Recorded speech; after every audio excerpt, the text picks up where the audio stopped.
Turnaround 1 is a 4-bar question and answer phrase based on the last 4 bars of a 12-bar blues in E that ends on the 5 chord. Let's start slowly with a question.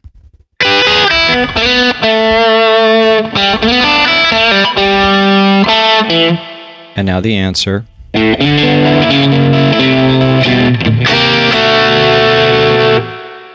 We begin the question with a pickup on the upbeat of beat 4, preceding measure 1. That is on strings 1 and 2 with our first and second fingers on the first and second strings at the 7th and 8th frets. The idea here is to keep the first string stationary but bend the second string about a quarter step. After playing that, play the second string again, so that would sound like this. This would be on the upbeat of 4 and then the downbeat of beat 1.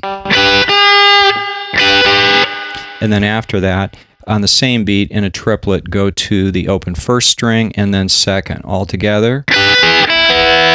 From there, we change position over to the 2nd fret, sliding quickly into the 4th on the 3rd string with the first finger, and then back to the 2nd fret 3rd and adding vibrato. Putting all that together.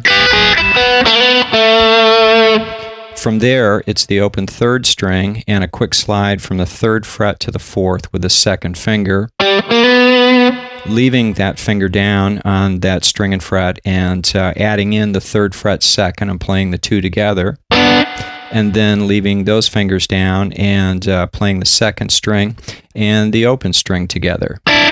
And from that slide and the next 2 double stops, that was all in a triplet on beat 1. So with that open 3rd string pickup, we have,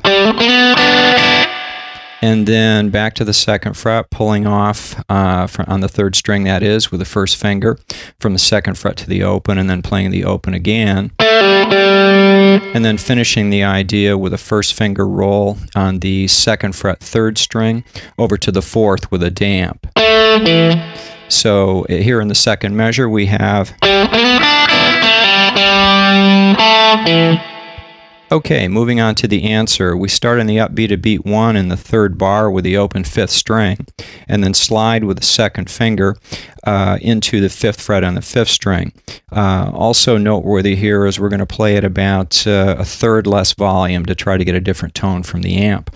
So after that slide into the 5th fret 5th string, we leave the finger down and go on to the 4th fret 3rd and then the 1st string open. This part of the phrase, the answer that is, we'll do with hybrid picking. So we'll be picking on the 5th string, using the middle finger on the 3rd and the ring or annular finger on the 1st. So getting that first 4-note group, which is a pickup and a triplet, we'd have something like this. And then we take that shape down a half step. So this time it's the 4th fret 5th string and the 3rd fret 3rd string, and again the open 1st string. So by themselves, and then with the preceding sounds that we had.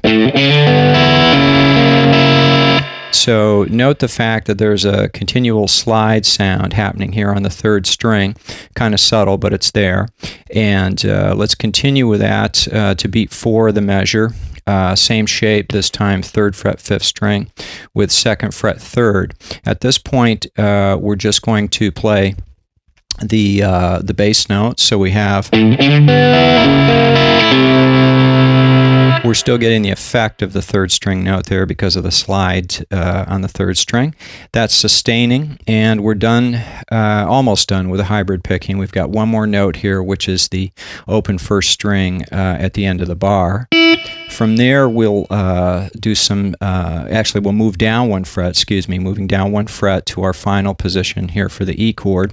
That's the 2nd fret 5th, and we're damping the 4th string, and we've got the open 3rd string so that we can strum and do a quick hammer into the 1st fret as follows. So let's hear that passage slowly back from the beginning with a slide. Okay, now on the upbeat of this beat, we first of all shape the chord that we're going to be going to, which is a B7 without a 3rd in it, but scratch the strings. And then move up a half step into what would be a C7 chord with no 3rd, sliding in, that is. So we'd have and then back to our final chord, which is the 5 chord B7. So let me play that from the way the bar began with the hammer here. So that is... Okay, let's hear that answer all together with what we've just gone over. One more time.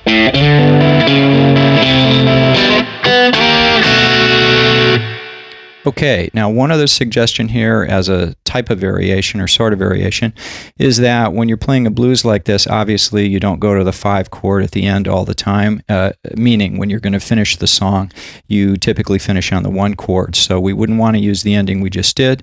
We need a substitute, and that substitute could simply be the shape we had before, sliding up and back as follows.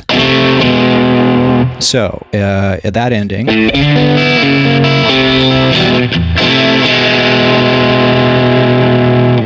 there you go.